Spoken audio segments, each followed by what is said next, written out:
From the industry through the community, right into your home. It's the Green Room, and we're on. What's going on, everybody? It's Les from Cannabis Wiki. I am here with our North American cannabis flower. That's right, the only one, Jackie Childs. Thank goodness. Hey, guys. Right? Welcome to the Green Room. Welcome to the Green Room, everybody. What's popping? How are you, lady? Oh, do you miss me? I'm all right. Do you miss me in the studio? I totally miss you in the studio. This time you cannot put your hand behind my head and rub that, right? Yeah.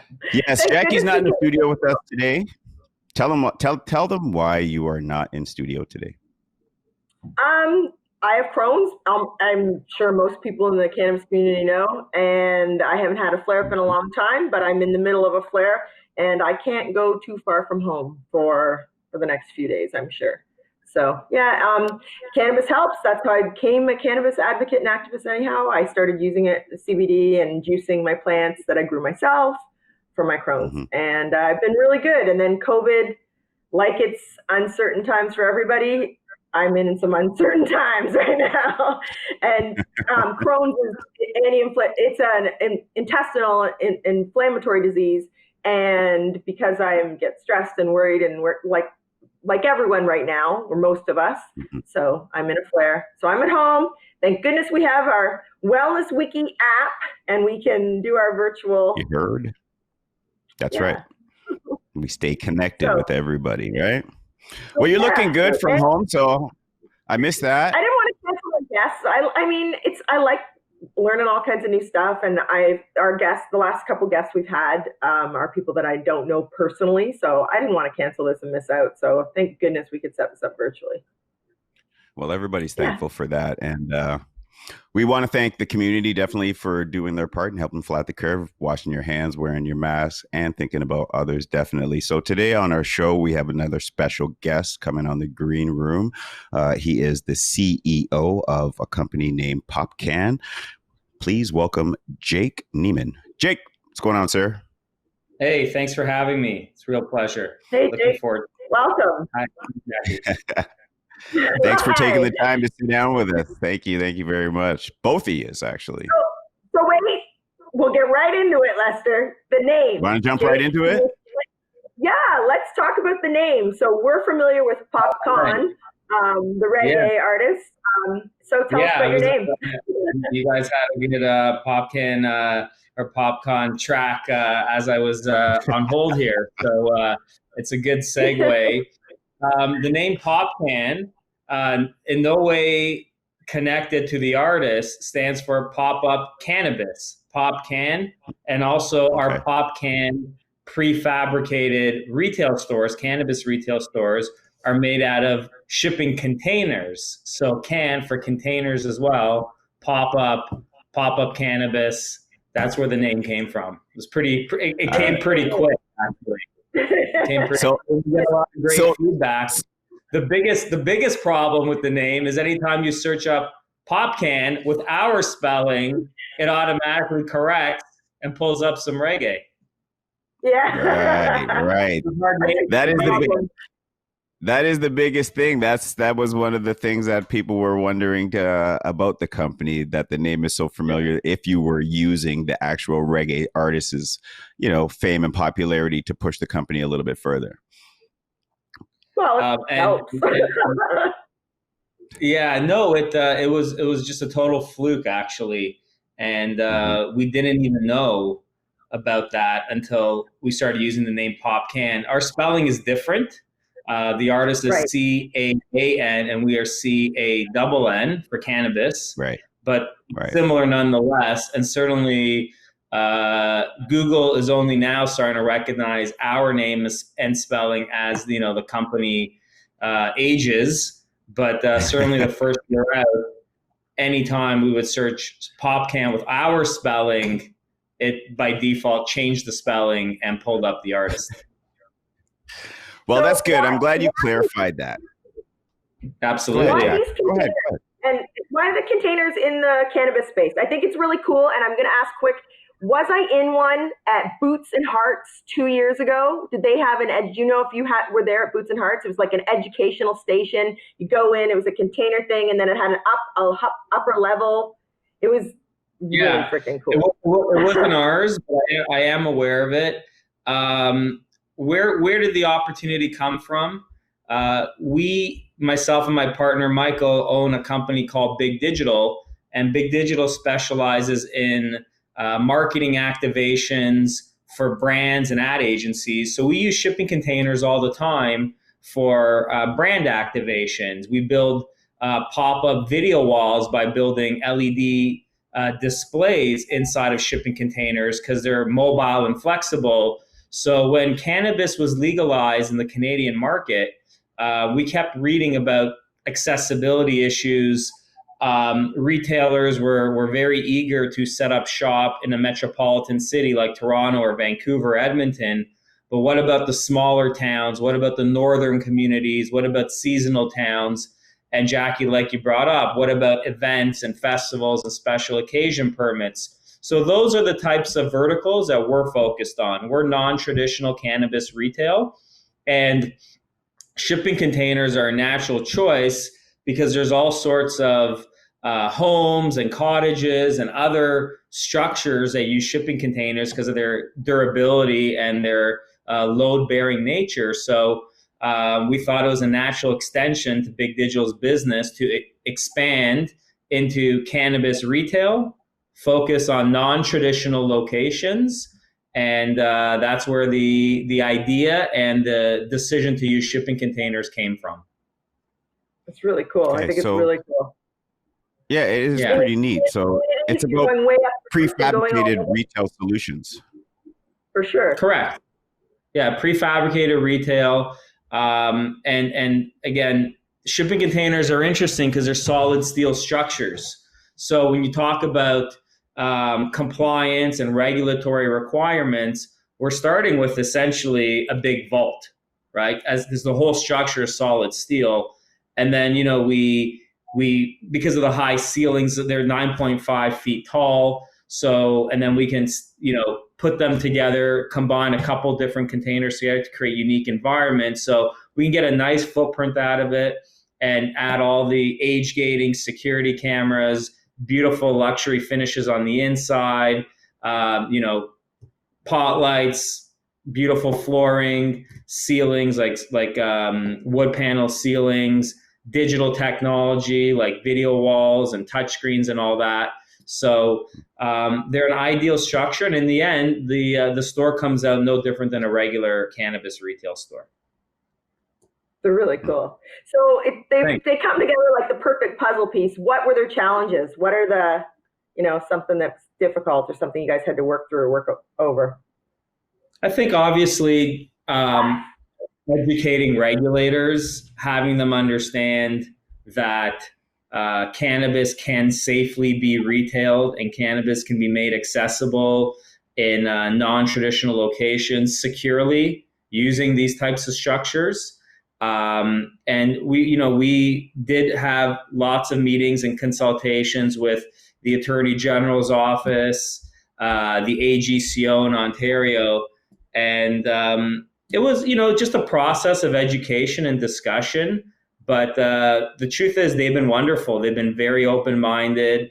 They're open to embracing innovation. And in the end, like any other traditional building structure or traditional retail space, we have to go through the process of inspection and certification. And we've done that now because we have stores up and running. So how far ahead does that steel container put you ahead of compliance? It's a good question. If you think about, let's say, a cannabis store that might be going into a former coffee shop, that retail space that was a coffee shop needs a lot of retrofitting. It's static in terms of what the previous layout was and the previous construction was. So they have a lot of work to do to build out a completely compliant vault structure, make sure the walls, the security features, the walls themselves have to be strong. They can't be drywall separating units, for example. So all of that is not an issue when you're dealing with a shipping container because it is a solid steel structure to begin with. So we leverage the fact that it's very durable and reliable as a break for break-ins and those types of risks. And then from that, obviously, we add an age gating component, which we have a pending patent using creating age gated environments within mobile or semi-mobile structures is a patent we have pending. And then again, we add the security cameras and other types of features to ensure compliance. What do you mean the age gated part of the shipping container? Like, what do you mean? I don't understand. So yeah, no problem. So like a traditional retail store, when you walk in, there's the first thing you walk into is usually a security guard with an age gated area. Right. And once you show your ID and you're 19 and over, you can go into the store. So that concept and functionality in a shipping container structure or any prefabricated structure is actually something that we patented. The combination of a security check-in zone within a prefabricated structure. No one's ever done that before. That's really cool. Really, really cool. So that makes you unique, kind of unique turnkey, right? Absolutely. And turnkey is the cannons cost effective? Are these, so I know the expense of the traditional, right? So you got to look at POPCANN as a real estate asset. And when you look at it as an asset that you could own as a cannabis retailer, it becomes very cost effective because when you go and sign a lease with a landlord, you do your leaseholds. Let's say you put $100,000 into making your store look really pretty. You put $100,000 in. You don't own the location. The leaseholds are usually part of that building. And let's say something goes wrong, or you want to get out of there, or that's just not a good location. That's a write-off for you. When it comes to POPCANNs, not only do you own the real estate asset, but you own everything on the inside. So if you want to relocate it to a better location, or you have a special occasion permit like they're starting to issue in Alberta and Saskatchewan, you can move them around to monetize events and festivals and concerts. Obviously, hopefully that'll come back soon. There's no concerts and events this year with COVID. We're all feeling the pain with that, but it gives you so much more flexibility. And because again, this is a real estate asset, you could finance it through debt. So the carrying cost on a POPCANN per month will actually work out to be less than rent for the similar size retail store. Wow. And then did this idea come about because tiny living has started? We're starting to live in containers and starting to do the tiny living sort of thing, because it reminds me of that. The containers remind me of that sort of, Yeah, I mean, a smaller footprint. It's no different. I mean, the comparable is a very reasonable one, and it really is no different in the end. We're talking about what we like to say is micro retail or quick service cannabis. The fundamental difference with a POPCANN is we're not trying to compete with 5,000 square foot stores or 3,000 square foot, immersive experiences that you might see in a metropolitan area or in Las Vegas or anything like that. And frankly, I think we're a better business model because we're all about low overhead, give people quick access. I don't think the average person, and we not only do I not think, we know that the average person does not want to hang out in a cannabis store. They want to go in, they want to get good product, they want to get the product that they're looking for, but they want to get in and out quickly and efficiently. They're not looking to hang out for an hour in a store the same way that people are not looking to hang out in the LCBO or in the beer store. You want to get your product and you want to go. And that's our business model. It's all about low cost, quick access, quick service cannabis, and that's what we're about. And I see that you were saying for whether it be an event or whether it's a rural area. I see that you have some locations on the reserves in Ontario and Manitoba. Tell us a little bit about that. How was it? How was that process with the Six Nations and the reserves? Yeah. Well, First Nations is an ideal destination for POPCANNs because the commercial retail infrastructure that we have in our big cities and take for granted because it's just everywhere. First Nation communities, Indigenous communities don't have that infrastructure. So if we can bring them a turnkey solution that enables them to bring safe cannabis, safe business practices, product that's certified and healthy and you know where it's coming from, if we can provide a turnkey solution within the First Nation communities, it's very well received. And we have lots of opportunities. I mean, we're developing multiple stores right now, and we have a huge opportunity to continue to develop POPCANNs for cannabis and also non-cannabis applications, because of course these secure turnkey retail stores can be used for all sorts of non-cannabis retail as well. I was thinking while you were speaking, we have like the 10 people limit to places and you're only allowing 5, 10, 20 into a store. The POPCANN is perfect for that right now, especially the way you come in and go out and how the size of it. It's very easy to sanitize, contain, and keep track of how many people are in there, keep it clean, keep it safe, it seems really COVID friendly right now. The whole you're 100% bang on, and that's what we're double downing on as a team right now, because we are more of an ideal solution for that. Again, quick service, in and out. More, Jackie, what you're kind of describing is more of a concession-based mentality, and that's exactly what POPCANNs are ideal for.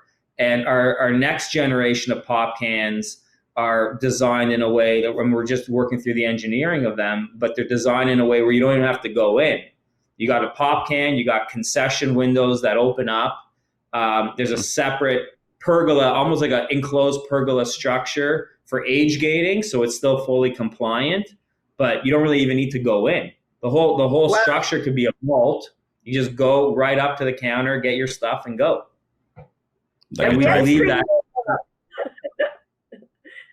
Just like the ice cream man. Pardon? That would be crazy. I said like a drive. Yeah. Yeah, well, absolutely. My partner Mike Gurgis is the biggest champion ever of the drive-through feature, and it's very easy. It's all it is cutting out a section of the POPCANN, and we have done this. Our store that's running with Alchemy on Dufferin between Lawrence and Eglinton in Toronto has a drive-through module that's built in. It's locked down and sealed at the moment because Health Canada doesn't permit any drive-through for cannabis in Canada. So for Canada, it's kind of a non-starter in the foreseeable future. But once I think they open up the regulations, they'll be open-minded to adding drive-through components. But absolutely, we already have proven that a drive-through model with a POPCANN is very viable, and it's built in already. It's just closed off because we can't access it, but the feature is built in. So tell us about the expansion, Alchemy Canna Corp. Tell us a little bit about that. Well, Alchemy and its founder Richard Brown was one of the lottery winners in the second round in Ontario, and they have a big property on Dufferin Street that they're building a large cannabis store in. But in the short term, we worked with the AGCO and we got approval to retail cannabis at that site until such time that the bigger store is built out and operational. So for the next, we anticipate for about 4 to 6 months, our POPCANN will be enabling Richard and Alchemy to monetize that location while it's in renovation. So it's pretty brilliant. Wow. because we think that, Richard will not only pay for his renovations, but put money in his pocket while his store is being built out, because POPCANN can be deployed very quickly and enable him and his company to start monetizing rapidly. And we've proven that with him. Hey, Lester, we need a POPCANN for Cannabis at all our events and music festivals in the world. Instead of worrying about all our stuff out under some tent, we'll get a POPCANN and we'll have all of our whatever full go. It'd be wicked. Yeah, it is. It is pretty wicked because it seems like it's truth behind the name about you have some solutions to what's been existing already. That's right. What's from start to finish? So if I contact you tomorrow, I have the license. I'm ready to go. From start to finish, how long does it take to open my doors, to be able to serve a customer? Within 90 days. Of course, if you say to us you want to do something really custom and different and unique, there might be more of a design and engineering part to it. But once we lock in engineering drawings and all the features and the floor plan and everything, 90 days. Wow. 90 days. That's incredible. And we're continuing to build up our own inventory as well. So if we have a POPCANN in stock, we can probably deploy it and have it up and running in 30 days. You're going to do a rental? You're going to start doing a rental portion of it? Yeah, we're building up a rental pool of POPCANNs as well. So like the Alchemy scenario, they don't need it forever. They need it for maybe 6 to 12 months. So we want to be very responsive. Back to your question, how quickly, if somebody says, cool. Yeah, and of course, once special occasion permits are introduced into the marketplace, for events, festivals, concerts, if there's no legal representation at these events, it's mostly going to be black market, illicit cannabis being retailed in those environments. But if we can bring a legal alternative with mobile rental based, really quick, get deployed and up and running in an hour, then we can start bringing legal options to those environments and obviously monetize that as well. So like POPCANN is set up in front of Alchemy. How easy is that for somebody that wanted to rent a tent? Is there other compliances that are needed to be faced to be able to do that for somebody pending some kind of future construction? You said 10. Of course, again, any location needs to be regular, like AGCO in Ontario, AGCO licensed, right? So the location itself someone needs to have a retail license, an RSA, to be able to operate at that location. But once that's in place, and assuming that the zoning is appropriate, like it's retail zoning, like we can't pop these in a residential community, obviously, but just zoning. Yeah, just zoning and an RSA, and we're good to go. That's awesome. What are the size differences? Like you have a basic, and then you have like the step up, and then like the deluxe. What are the sizes? Square footage? The smallest size that we believe is viable is a 320 square foot. It's a single POPCANN, a single shipping container. So the 40-foot long containers is the smallest size that gives comfort for a customer area, an employee area to kind of move around, and a vault. Okay. My favorite layout is a double wide. So it's 2 shipping containers creating 1 store. It's about 640 square feet. And then we can do some really cool things with like a patio pergola extension, semi-enclosed expansion to that unit. So maybe get about 800 square feet of total usable space. That layout is my personal favorite. You got more than enough room for customers, for employees, for a vault, for a washroom, for a coffee table and a water cooler for the staff. that's an ideal layout. And we're building one right now with Shawanaga First Nation, which is off of Georgian Bay. So we're quite excited about building that optimal layout with them. We've consulted with them and our engineers, and we've built an excellent floor plan and footprint for Shawanaga. And it's a beautiful time to be in Georgian Bay. I'm in Georgian Bay right now. Oh, wow, nice. Lucky. We're not. I had to get the kids out of this apartment, or it would not have been a good interview. Oh no. Yeah, it's quite tight, but yeah, we're enjoying the weather up here and the water, obviously, on the lake. So how's things been for you guys through COVID? Sorry, Jack. Go with Lester. Obviously we've experienced some supply issues, some materials and construction materials have been an issue. Obviously, back in April and May, the fabrication and construction was considered, had to be shut down completely. So that caused some delays. Some cannabis licensed producers like POPCANNs are also, we didn't talk about this, but POPCANNs are also amazing solutions for farm gate. Licensed producers, they have their cultivation facility. They're allowed to put a retail store on their property, but usually 9 out of 10 times their cultivation facility is not compatible for a retail store. So we're a turnkey solution, and we're talking to numerous LPs about a POPCANN as a viable farm gate solution for them. But we've had a couple of licensed producers kind of back out because of financial difficulty or financing that they might be experiencing because of COVID and the downturn in the cannabis industry overall.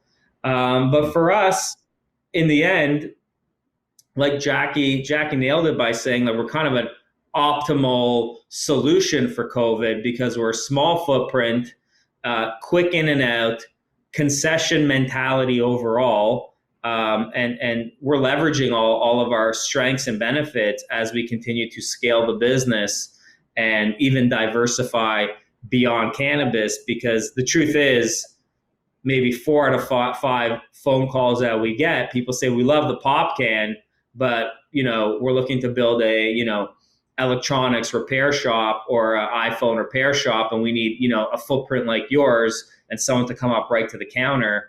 And it's there's lots of opportunities to pursue POPCANN retail sales in non-cannabis verticals. So we're looking at all that as well. I think people seeing them at music festivals, events, festivals like that normally happen throughout the summer, I think there will be it will open up a lot more opportunities and definitely a bigger clientele. Like when I know the one that I saw that wasn't a POPCANN was really cool. I mean, it was a whole big educational experience. And then after you did like the Q&A on each little laptop, you gave them your email and cell number, and then you got your VIP tickets was on the roof of the thing. They took a dozen people or so, and you got to experience the concert from the top. They're really, really cool. I think they're lots of industries. Yeah, that might have been a Tweed, Canopy Tweed. Yeah. They've been doing a great job of using shipping containers for education and marketing. And our company, Big Digital, that's what we do. So we've been using shipping containers for marketing activations and pop-up digital billboards for a very long time. So we work with Live Nation and all sorts of event producers to provide digital billboards out of shipping containers. And we've been doing that. We've been in that business for 19 years. So POPCANN was a natural extension to diversify and bring solutions to the cannabis industry as well.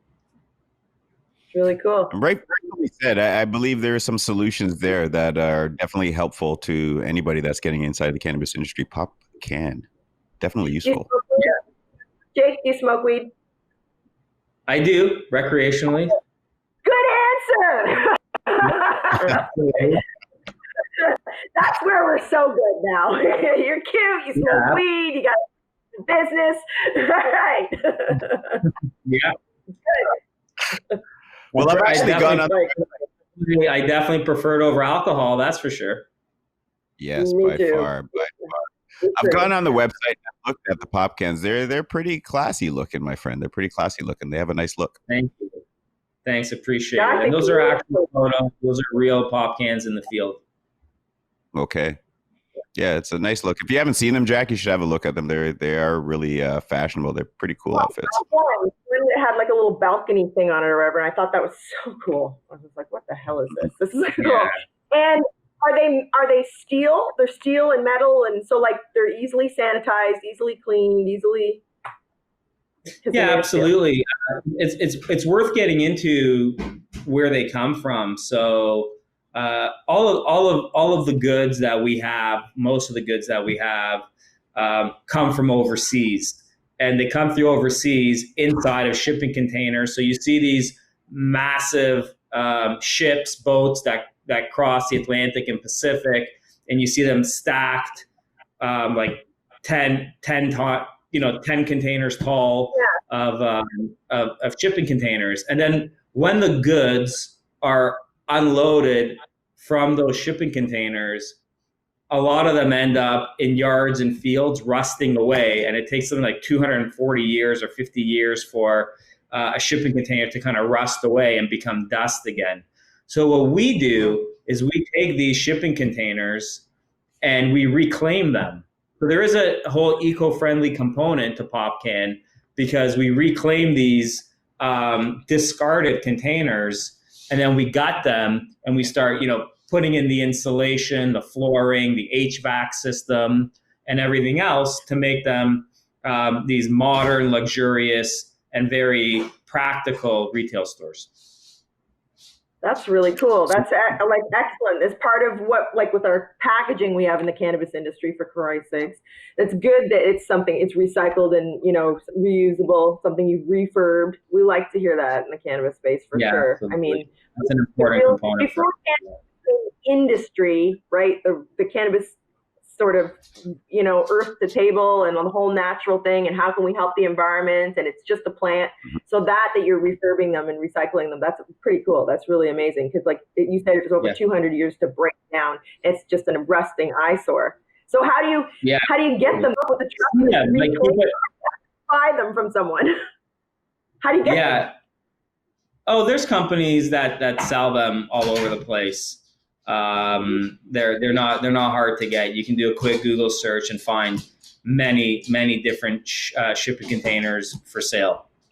And it's really what you do with them that's most interesting. And you're right, Jackie. I mean, people have embraced them for tiny homes. And the city of Toronto, actually encourages. Have you guys heard of laneway housing? No. Laneway housing is, to look it up. It's how a lot of homes in the city kind of have like a small alleyway and then like a garage, like these old beat up garages.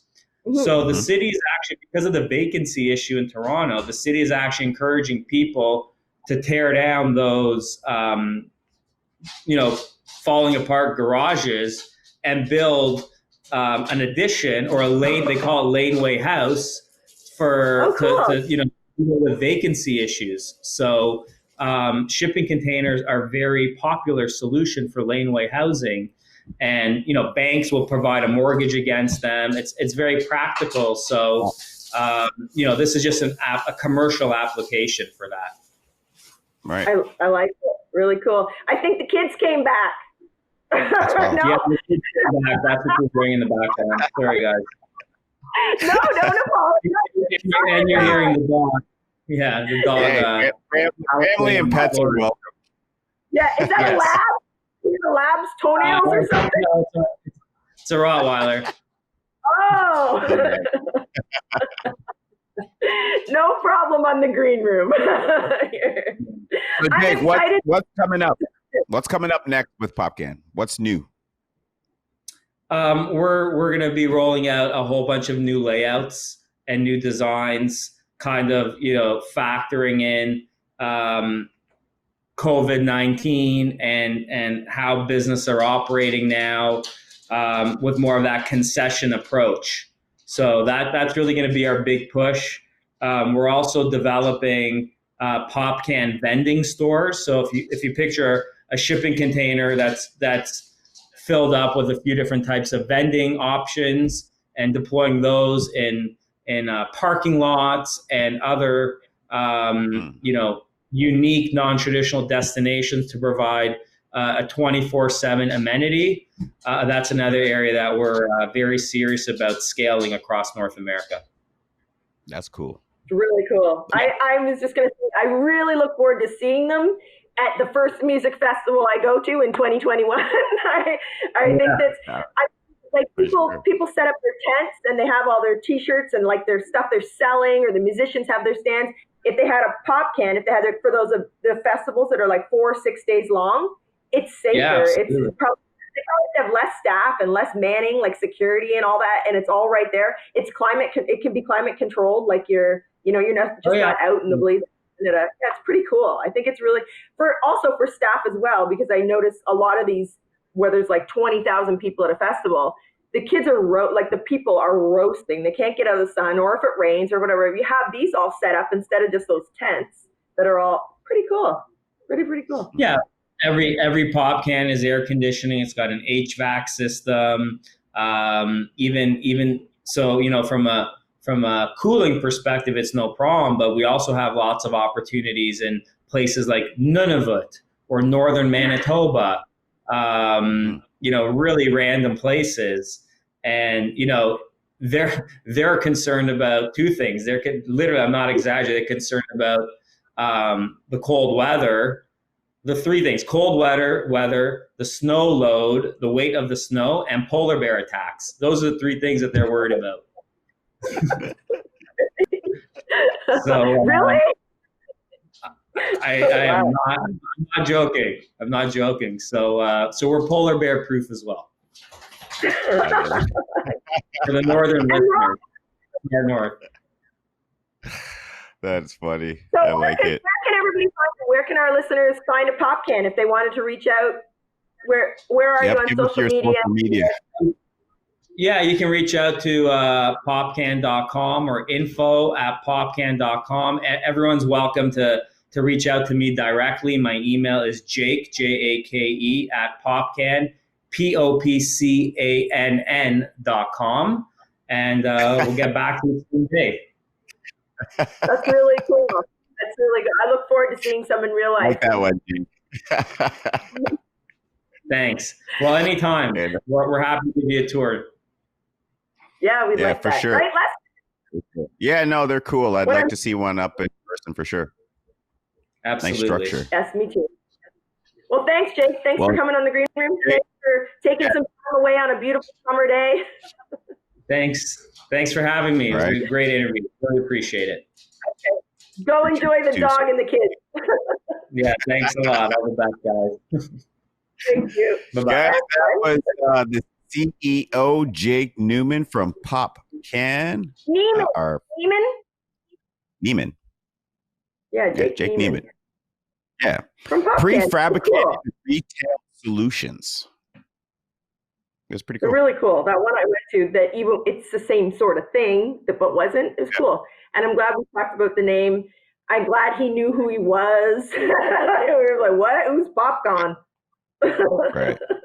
No, really. Because it is a big thing when you Google it. That's what you're going to get. You're going to get that reggae artist POPCANN. I wonder if it'll be an issue the bigger they get. The bigger they get, the more festivals and the bigger their name is. And I mean, it's a really, the shipping containers and tiny living and creating space, these like pop-up, more whatever, that's becoming bigger and bigger. I wonder if the name will become an issue when it's big. Well, the spelling's different, right? The spelling's a little bit different. So I think just on that little discrepancy, it'll fly. But we know, don't we? Yeah. Oh, I just moist talked. Good thing I was at home. I love it, man. Now that was a good one. That was interesting. Yeah, it was. For real, it was interesting. Yeah, because there is some questions I see. Am I high?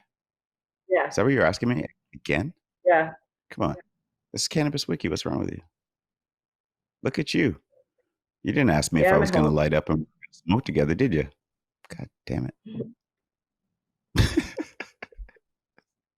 Don't shake your head at me, Jack. I'm done with you guys. So, I'm never done with the green room. But No so, are we going to just keep it on Cannabis Wiki where we're always fresh and a little bit sticky? Yeah, of course. You know how it is. Keep it locked. Guys, thank you for tuning into the Green Room for the community. Keep doing what you're supposed to be doing, helping flatten the curve, wash your hands, wear a mask, and always look out for that person beside you. Right? Yeah, the sooner we all get on board, the sooner we can start having cannabis events and festivals and expos, and we can start puffing and passing. Maybe, I don't know if I will, but we could start doing all that again. But definitely want to get out and enjoy the summer, want to enjoy people's company and listen to some good music. I'm itching. Like a little POPCANN. Like a little POPCANN. I mean, I must want to listen to two POPCANN. All right. Petro, what are you doing now? We're not nice ago. And no smoke I go. I that to no pick, that never any dude. I bag your grab. You see me?